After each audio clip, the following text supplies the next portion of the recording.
Tired of getting lost in Minecraft? Let's dive into installing Journeymap to transform your navigation game.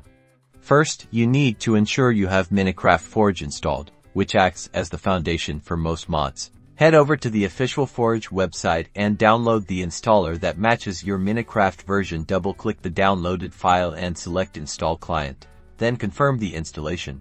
Now, let's grab Journeymap. Go to a website like CursorForge, search for Journeymap, and find the version compatible with your Minecraft version. Download the mod file. You can now copy the downloaded Journeymap jar file. Next, locate your Minecraft game folder. You can usually find this by typing %app.a% into your Windows search bar, opening the Minecraft folder, and then opening the mods folder. If a mods folder does not exist, create one.